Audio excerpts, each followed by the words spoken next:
الحمد لله وكفى والصلاة والسلام على سيد رسول وخاتم الأنبياء وعلى آله المجتبى وأصحابه الأصفياء. أما بعد فأعوذ بالله من الشيطان الرجيم. بسم الله الرحمن الرحيم. لأقطعن أيديكم وأرجلكم من خلاف ثم لأصلبنكم أجمعين. صدق الله العظيم وصدق رسوله النبي الكريم ونحن على ذلك لمن الشاهدين والشاكرين والحمد لله رب العالمين. درود شریف نماز. اللهم صل على محمد وعلى آل محمد كما صليت على إبراهيم وعلى آل إبراهيم إنك حميد مجيد. اللهم بارك على محمد وعلى آل محمد كما باركت على إبراهيم وعلى آل إبراهيم إنك حميد مجيد. حضرات گرامی، ربیع الثانی کی آج 20 تاریخ ہو گئی اور 26 نومبر سن 2021 عیسوی ہے.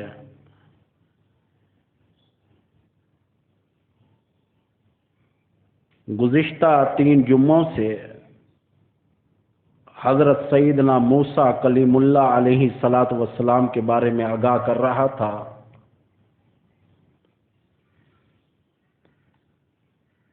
اس نبی کے بارے میں غالباً سن 2004 یا 2005 میں میں نے عنوان کافی سارے بیان کیے تھے مدرسہ الصادق میں. وہ دور ویڈیو کا نہیں تھا، کیسٹوں کا دور تھا. آج تو بابا ٹیپ بھی نہیں ملتی. ٹیپ چلانے والی کوئی چیز نہیں ملتی ہے. تو اس لیے اب بھی یوٹیوب چینل پر کافی سارے عنوانات کوشش کر رہا ہوں کہ زیادہ سے زیادہ بھیجوں. ایک تو کل بھی میرے سر میں بڑا شدید درد تھا، ابھی بھی ہے، لیکن اللہ عز و جل کا ذکر، اللہ کے قرآن کا ذکر، انبیاء علیہ الصلاۃ والسلام کا ذکر چھوڑا نہیں جا سکتا. کیسے چھوڑے؟ نبیوں کے واقعات بیان ہوتے ہی رہیں گے، میں رہوں یا نہ رہوں. شاعر کہتا ہے خدا جانے یہ دنیا جلوہ گاہ ناز ہے کس کی، ہزاروں اٹھ گئے پھر بھی رونق ہے مجلس کی وہی. ہزاروں آئے، ہزاروں چلے گئے، بڑے بڑے عالم آئے، بڑے بڑے مفتی آئے، اللہ کا قرآن سنا کر گئے، لیکن قوم پھر بھی نہ بدلی. اور یہ آج کی بات نہیں، ازل سے دیکھتے آؤ، واقعات پڑھو. موسیٰ علیہ السلام کی قوم نے کون سا مانا؟ ہر وقت الٹے راستے پر چلے. آپ اور میں تو یہ کہوں گا نا کہ لو جی موسیٰ علیہ السلام کے قوم ایسی تھی، نافرمان تھی، اب کون سا فرما بردار ہے؟ ذرا بھی کسی کو نماز کے بارے میں کہو کہ یار نماز پڑھ، پہلے تو کہو نا کہ یار آ نماز پڑھنے جا رہا ہوں، آؤ چلیں، چلو صحیح تھوڑے پچھوں آندہ پیا، وہ پھر پتہ نہیں پیچھے کب قیامت کے دن آئے گا۔ کوئی میرے جہاں مولوی حبیب چچڑی ہوئے تو اگر آکھ دے وے کہ حضرت جی کہا تو تھا آئے نہیں، اوے حبیب وڈا مولوی بنا پھر دے، میری مرضی پڑھا یا نہ پڑھا، تو ماما لگ دے، فوراً ہم ایسی بات کرنے لگ جائیں گے۔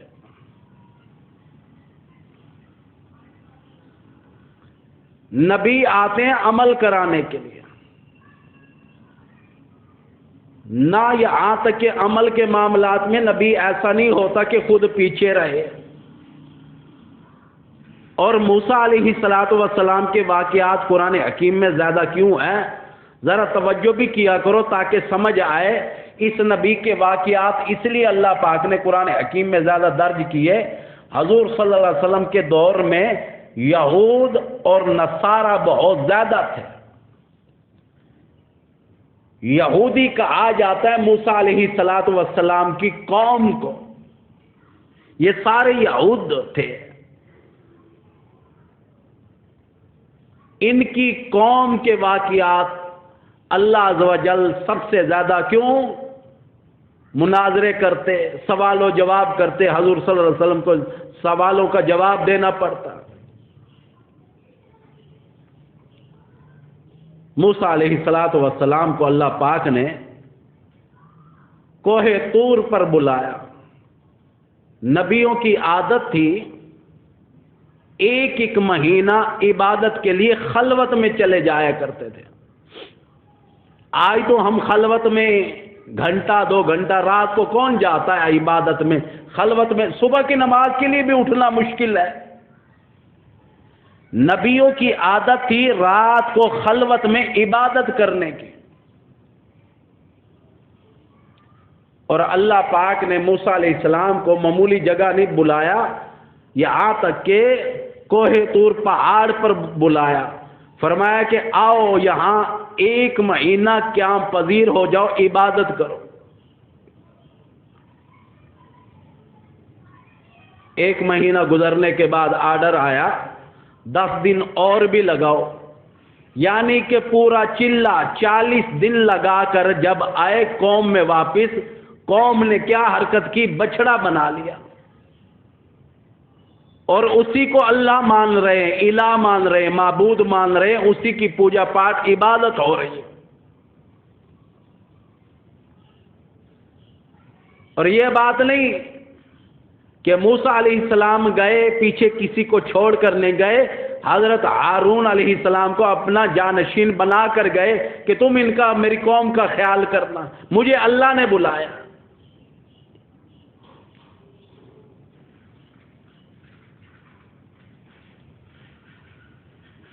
یہاں تک کہ کتابوں میں آتا ہے موسیٰ علیہ السلام جلالی نبی اللہ کا، جلال میں آ گئے، سب سے پہلے قوم کے اوپر نہ برسے بلکہ اپنے بھائی پر برسنے لگے، سکا بھائی ہے، ماں جایا بھائی ہے۔ حضرت ہارون علیہ السلام کو کہنے لگے یہ کیا حرکت کی قوم نے؟ فرماتے ہیں میں نے بڑا منع کیا، باز پھر بھی نہ آئے، بڑا منع بھی کیا کہ باز آ جاؤ، باز آ جاؤ، لیکن آنے کے لیے تیار نہیں۔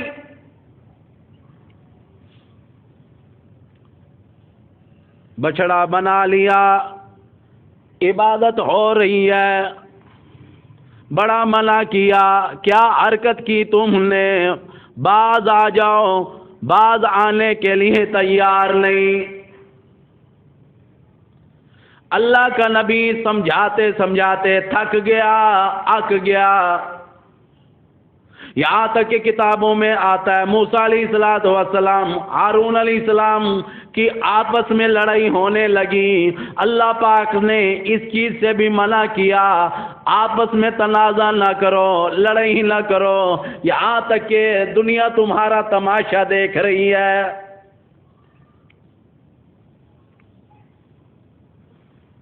میرے نام کو بلند کرو پر آپس میں تو نہ لڑو، تمہاری لڑائی جو ہے وہ یہاں تک کہ نقصان کا باعث بن رہے ہیں، نہ لڑو آپس میں۔ یہاں تک کہ کتابوں میں آتا ہے کہ بھائی ہارون علیہ السلام کے بال پکڑ لیے، اللہ عز و جل ناراض ہوئے، فرمایا نہیں، آپ ہاتھ چھوڑ دیں، غصے کو جانے دیں، قوم نے تو جو حرکت کی ہے، لیکن یہ جو اب حرکت ہو رہی ہے یہ زیادہ دین کے لیے نقصان دہ ہے، اور آج بھی ہم دین کے نقصان کا باعث مولوی بھی آپس میں بن جاتے ہیں۔ دین کا مفہوم 3 الفاظوں میں بتا دوں، ہر حالت میں عبادت کر خدا کی، حضور صلی اللہ علیہ وسلم کی حدیث سنا رہا ہوں، ہر حالت میں عبادت کرو اللہ کی، مالی ہو یا جانی۔ اور دوسرے الفاظ ہیں، فرمایا کہ غلامی، میں محمد رسول اللہ صلی اللہ علیہ وسلم کی، حضور نے فرمایا میری غلامی کرو۔ اور تیسری چیز فرمایا آقا نے دین کے معاملات میں، فرمایا کہ خدمت مخلوق خدا کی کرو۔ کون کرتا ہے؟ نہ خالصتاً عبادت اللہ کی ہو رہی ہے، نہ خالصتاً، نہ اخلاق، نہ اخلاص، وہ دولت جو حضور ہمیں عطا کر کے گئے وہ دولت ہمارے پلے نہیں رہی۔ اور خدمت مخلوق خدا سے مراد صرف مالی نہیں، پیسہ نہیں، سڑک سے ایک روڑا وٹا سنگریزہ ہٹا دینے سے بھی خدمت مخلوق خدا ہے۔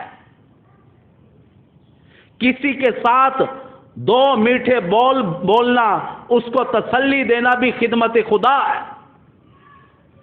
خدمت مخلوق خدا جو کرتا ہے اللہ عز و جل اس سے راضی ہوتا ہے۔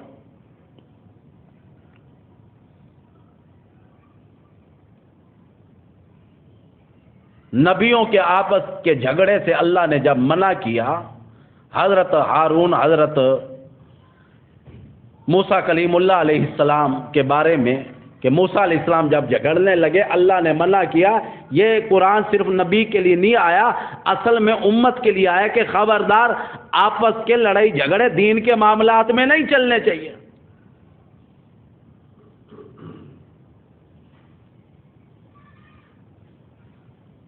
دنیاوی معاملات میں کھانا پینا اکٹھا ہوتا ہے، جب دین معاملہ آتا ہے تو ہم الگ ہو جاتے ہیں۔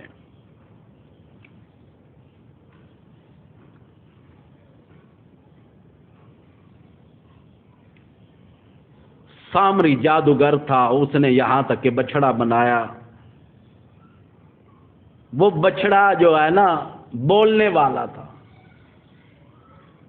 اس وجہ سے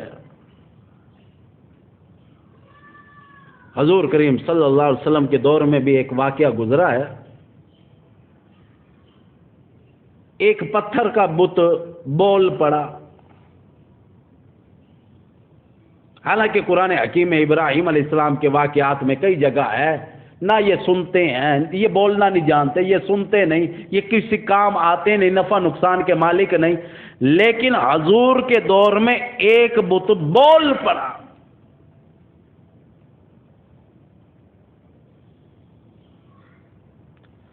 حضور کریم صلی اللہ علیہ وسلم نے فرمایا کہ اس بت کے اندر فلانا جن آ کر بیٹھا ہے، وہ بول رہا ہے، یہ بت پتھر ہے، یہ نہیں بول رہا، وہ بول رہا ہے اس لیے۔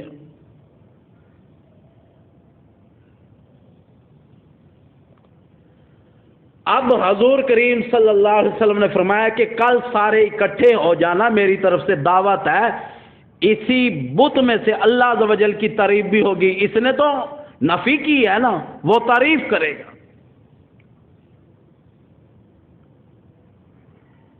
نہ کرے تو پھر سمجھ لینا کہ بت نے بولا. میں جو بات کر رہا ہوں حضور نے فرمایا کہ اس کے اندر جن آ کر بیٹھا ہے وہ بول رہا ہے.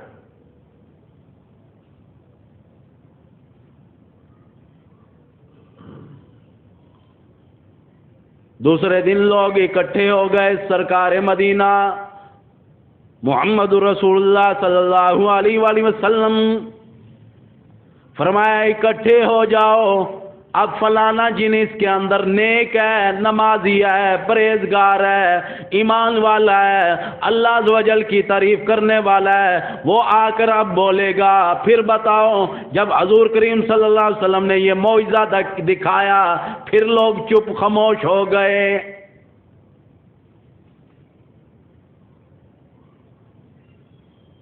نبی جب بھی معجزہ دکھاتا ہے یاد رکھنا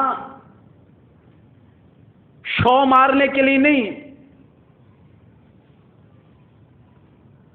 شوبدہ بازی کے لیے. یہاں تک کہ نبی معجزہ نہیں دکھاتا، نبی بلکہ خدا کی توحید، اس کی الوہیت، اس کی ربوبیت، اس کی شان کبریائی منوانے کے لیے یہاں تک کہ نبی آتا ہے، معجزہ دکھاتا ہے.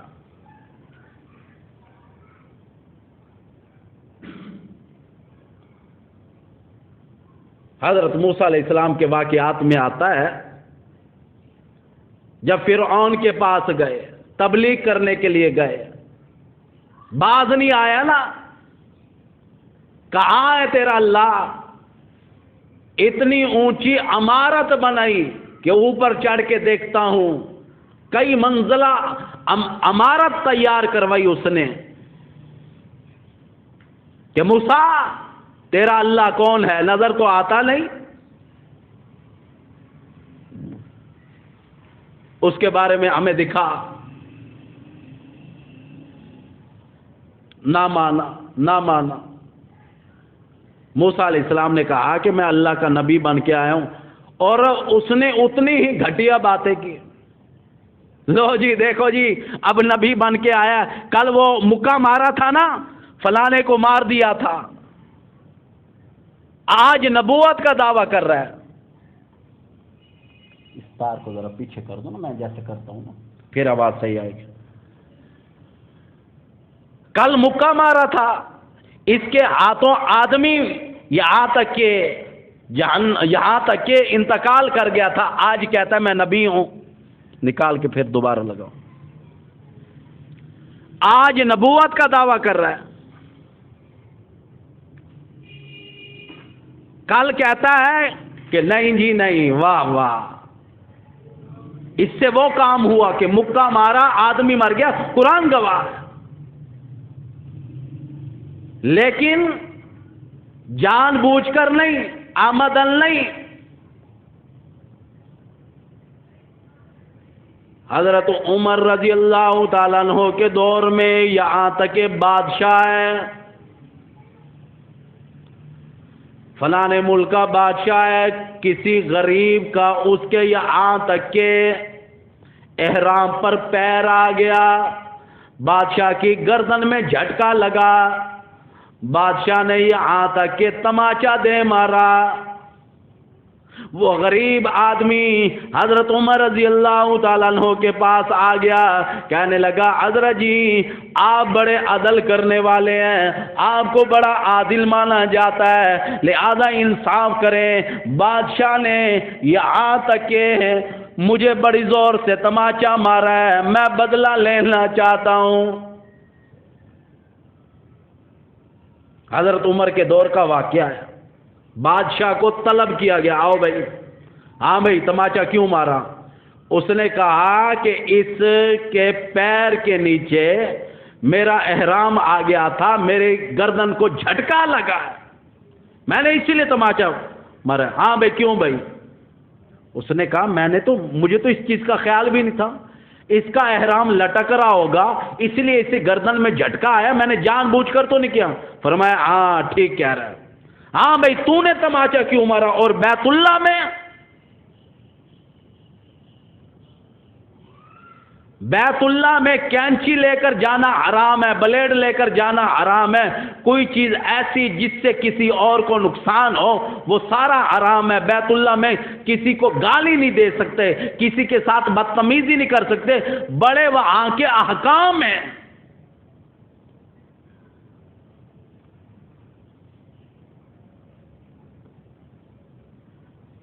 اور بیت اللہ کے احکام میں ایک اور احکام بتاؤں کہ نظریں اٹھا کر غیر محرم عورت کو نہیں دیکھ سکتے۔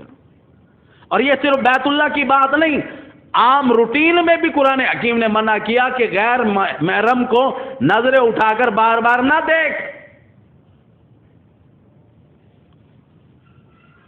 ڈاکٹر ذاکر نائک صاحب فرماتے ہیں کہ میں ہوٹل میں بیٹھا ہوا تھا، دوست میرے ساتھ تھا، کھانے لگا تو ایک عورت کو دیکھی جائے، میں کہ یار بس کر یار، گناہ تھی دے۔ اب دیکھو ڈاکٹر ذاکر نائک بتا رہا ہے، سمجھا رہا ہے کہ گناہ ہوتا ہے، نہ دیکھ۔ انہیں کہ مولوی ڈاکٹر ذاکر نائک گال سنو، کئی گال ہے بھئی تو سب مولویوں کو سننے ہیں کہ پہلی نظر پہ ونے تو گناہ نہیں تھیندا، دوجی پوے تو گناہ تھیندا، میں پہلی ہٹائی نہیں تو دوجی لئی نہیں۔ اللہ پاک نیتوں کو نہیں دیکھتا، آدھے پہلی ہٹائی نہیں دوجی لائی کیا نہیں، دوجی تے گناہ تھی نا۔ انسان کے اندر شیطان اس قدر بیٹھا ہے، اس قدر وسوسے ڈالتا ہے، اس قدر شیطانی فتوے دیتا ہے۔ فرعون سے بڑے مناظرے ہوئے موسیٰ علیہ السلام کے کہ دیکھو جی کل تو اس نے آدمی مار دیا، آج نبوت کا دعویٰ کر رہا، کہتا ہے میں نبی ہوں۔ پھر دوسری بات کی، دیکھو جی ہم کھاتے ہیں پیتے ہیں، امیر ہوں بادشاہ ہوں، تو بنی اسرائیل غریب گھرانے کا ہو کر کہ وہی تو بات ہے نا۔ قرآن حکیم نے اس بات کو کئی جگہ بیان کیا کہ حضور صلی اللہ علیہ وسلم کو بھی تو یہی کہا کرتے تھے کہ یہ نبوت کسی امیر کے اوپر کیوں نہیں آئی۔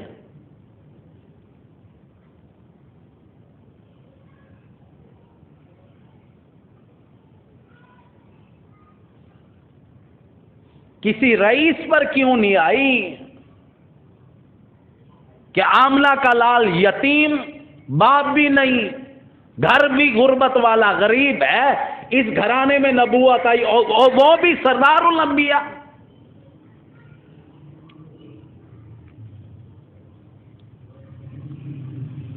موسیٰ علیہ السلام کو کہنے لگا اللہ کا نبی ہے، کوئی معجزہ دکھا تب مانوں گا۔ یاد رکھنا بعض اوقات یہاں تک کہ قوم معجزات مانگا کرتی ہے، نبی یہاں تک کہ سامنے معجزات کو لے کر آ جایا کرتے ہیں۔ حضور کریم صلی اللہ علیہ وسلم کا زمانہ ہے، آپ صلی اللہ علیہ وسلم کو ایک یہاں تک کہ کہنے لگا، کافر کہنے لگا آقا وہ دیکھو اتنے بلندی پر پتھر ہے، وہ آ کر لڑکتے ہوئے آپ کے قدموں کے قریب آ جائے، پھر لڑکتا ہوا یہاں تک کہ واپس اپنی جگہ پر چلا جائے، میں آپ کو نبی ہی مانوں گا۔ امام الانبیاء نے جب معجزہ دکھایا، یہاں تک کہ کتابوں میں آتا ہے، کہنے لگا استغفر اللہ، اتنا بڑا جادوگر آج تک ہم نے دیکھا نہیں۔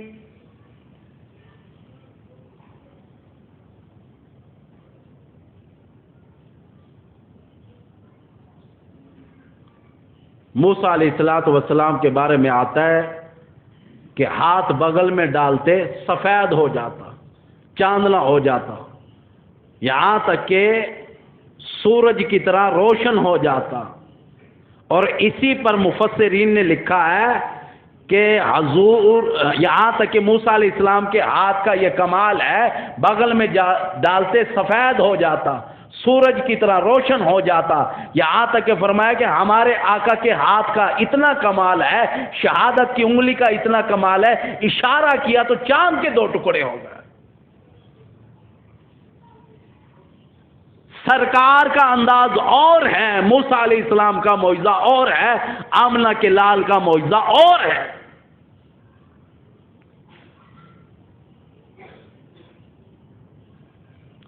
اور یہ بھی یاد رکھنا جتنے بھی جادو ہیں، جتنے بھی جادو ہیں یہ زمین پر چلتے ہیں، آسمان پر نہیں چلتے ہیں۔ جب حضور کریم صلی اللہ علیہ وسلم نے چاند کے 2 ٹکڑے کر دیے، بجائے ماننے کے، حالانکہ ان کے پاس یہ علم موجود تھا کہ آسمان پر جادو نہیں چلتا، لیکن حضور نے 2 چاند کے ٹکڑے کر کے دکھائے۔ آج بھی چاند کا کلیجہ پھٹا ہوا ہے، آج بھی سائنسدان کہتے ہیں کہ وہ لکیر موجود ہے کہ چاند کے 2 ٹکڑے ہو کر پھر جڑا۔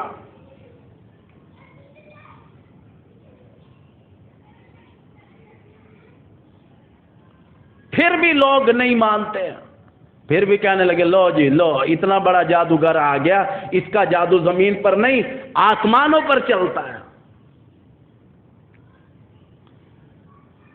کتابوں میں آتا ہے امام الانبیاء یہاں تک کہ تبلیغ کے لیے بازاروں میں، سڑکوں پر ادھر ادھر پھر رہے تھے، ایک بوڑھی مائی نظر آئی۔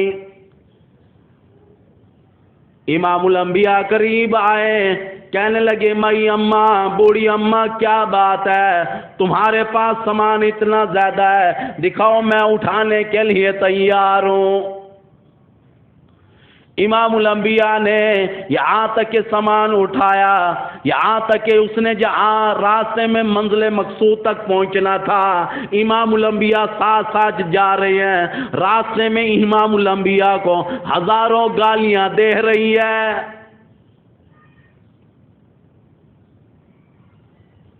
کہنے لگی بیٹا ایک جادوگر آیا ہوا ہے، میری بہو جو ہے یہاں تک کہ اس کے جال میں پھنس چکی ہے، میرا بیٹا بھی پھنس چکا ہے، میرے خاندان والے اس کے جال میں پھنس گئے، میں بچ گئی، میں اپنے ایمان کو بچا کر آئی ہوں، یہاں تک کہ اللہ کرے تو بھی اس سے بچ جائے۔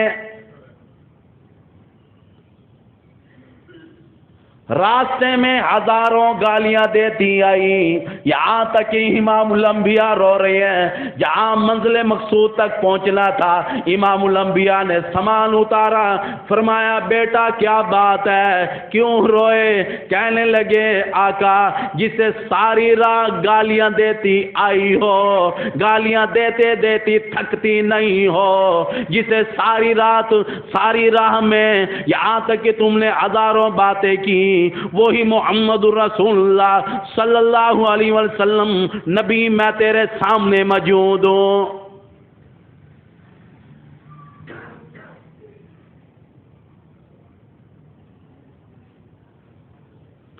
بیٹا تو نے بوڑھیا کا سامان اٹھایا، راستے میں ہزاروں گالیاں برداشت کی، میں نے ہزاروں کی تعداد میں نعوذ باللہ تمہارے خدا کو جھوٹا کہا، اپنے معبودوں کو سچا کہتی رہی، تم سنتے رہے، روتے رہے۔ یہ واقعی نبی کا حوصلہ ہو سکتا ہے، عام آدمی کا نہیں۔ پھر بھی تم نے ایک جواب نہیں دیا، خود تمہارے آنسو بہہ رہی ہیں، مجھے بھی یقین ہو چلا واقعی تو اللہ کا نبی ہے، امام الانبیاء ہے، امام الرسل ہے، خاتم الانبیاء ہے۔ کہنے لگی اے بیٹا اگر وہ آخر الزمان نبی آپ ہیں، جلدی کریں کلمہ پڑھائیں، میں آپ کی زبان سے کلمہ پڑھنے کے لیے تیار ہوں۔ کلمہ پڑھ کے مسلمان ہو گئی۔ سرکار کا یہ کردار دیکھ کر کہنے لگی کہ آقا ہزاروں کی تعداد میں نے آپ کی خدا کو برا کہا، یہاں تک کہ اللہ کو برا کہا، آپ کو برا کہا، آپ روئے ہیں لیکن جواب نہیں دیا۔ یہ حوصلہ نبی کے اندر۔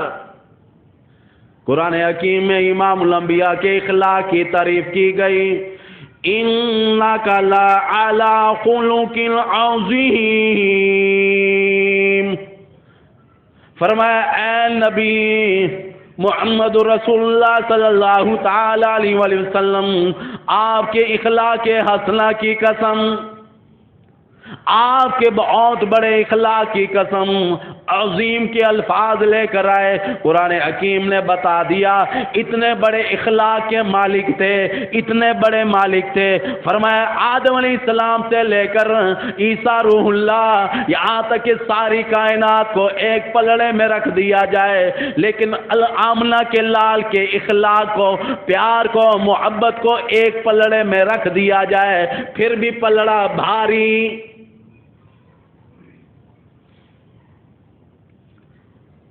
عظیم کے لفظ آیا، بہت بڑا اخلاق والا نبی عطا کیا، اور لفظ لے کر آئے انا۔ انا کا معنی ہوتا ہے کہ تاکید، کہنے والا کوئی اور نہیں، خود اللہ ہے۔ حضور کے اخلاق کی تعریف کوئی اور نہیں کر رہا، خود مالک کی کائنات کر رہے ہیں۔ موسیٰ علیہ السلام اللہ کا نبی ہے، فرعون کے سامنے کھڑا ہوا ہے، درباری موجود ہے، باز آ جاؤ، اللہ عز و جل کو مانو، کسی اور کو الہ ماننے کی ضرورت نہیں۔ یوسف علیہ السلام کے دور میں بھی امون کی پوجا ہو رہی تھی، بڑے بڑے لوگوں نے بت بنائے ہوئے تھے۔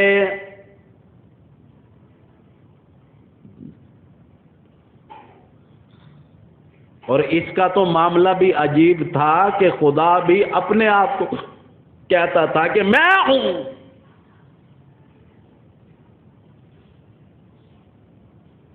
اپنی گھر والی کو بھی تو یہی کہا نا، چلو مجھے بڑا نہیں تو چھوٹا مان لے، مان تو صحیح میں بھی خدا ہوں۔ فرعون نے یہی کہا کہ مجھے مان، بڑا نہیں مانتی، چلو بڑا وہ ہوا، چھوٹا تو مان۔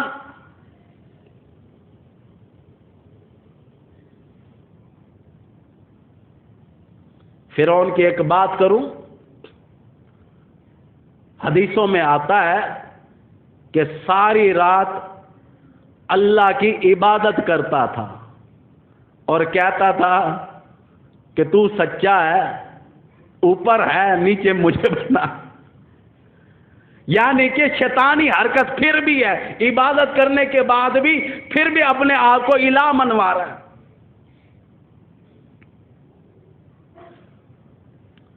اور یہ بھی یاد رکھنا،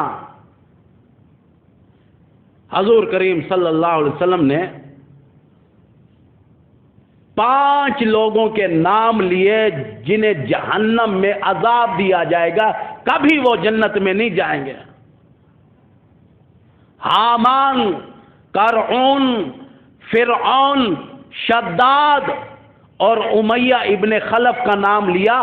5 کے بارے میں سرکار نے اعلان کر دیا اتنے بڑے جہنمی ہیں، ان کو کبھی بھی جنت نہیں ملے گی، معافی ملے گی بھی نہیں۔ باقی لوگ ہو سکتا ہے جہنم کے عذاب کے بعد جو انہوں نے بھگتنا ہے، بھگتنے کے بعد جنت میں چلے جائیں، لیکن 5 کے بارے میں اعلان آ گیا، اس میں فرعون شامل ہے۔ کیوں؟ معصوم 6 لاکھ بچوں کو قتل کرایا، ماؤں کی گود اجاڑ دی۔ یہ کل کی یا پرسوں کی بات ہے، میری زوجہ بتا رہی تھی، کہنے لگی کہ ایک عورت کو اولاد نہیں ہو رہی تھی، 12 سال بعد اللہ نے اولاد دی ہے، اولاد تو پیدا ہو گئی، عورت فوت ہو گئی، ماں 12 سال کے بعد اللہ نے بچہ دیا، اور لکھا ہوا تھا کہ یہاں تک کہ ڈاکٹر بھی رو پڑا کہ اس عورت کو 12 سال اولاد نہیں ملی، آج اولاد ملی تو خود چلی گئی۔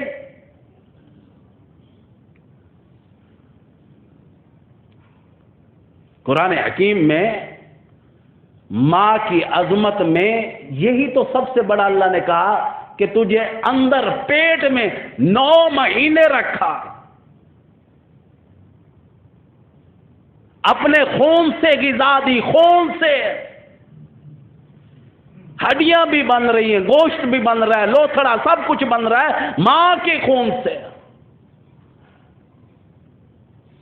اگلے دن ایک عالمہ کا بیان سن رہا تھا، اس نے بھی کہا، پوچھا گیا کہ باپ کا درجہ زیادہ ہے یا ماں کا، اس نے قرآن حکیم کی آیاتوں کی یہاں تک کے سامنے اتنی پیش کی کہ یہاں قرآن میں یوں حوالہ ہے، یہاں یوں حوالہ ہے کہ ماں کی اس لیے عظمت ہے، 3 چیزوں کا نام لیا گیا۔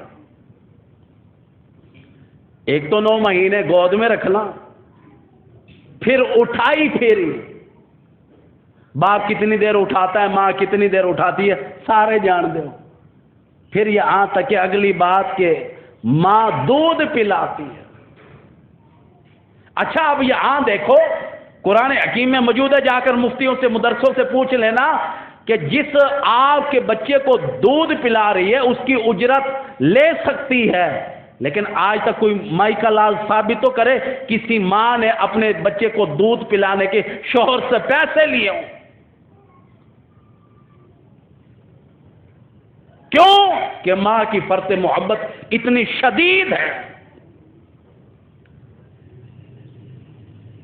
حضرت آسیہ کے بارے میں حضور کریم صلی اللہ علیہ وسلم نے فرمایا کہ جنت میں جائے گی، کیوں؟ اس لیے کہ موسیٰ علیہ السلام سے پیار کر بیٹھے، اور نبی سے پیار کرنے کی، یہ تو بیٹا بنا ہوا تھا نا موسیٰ علیہ السلام۔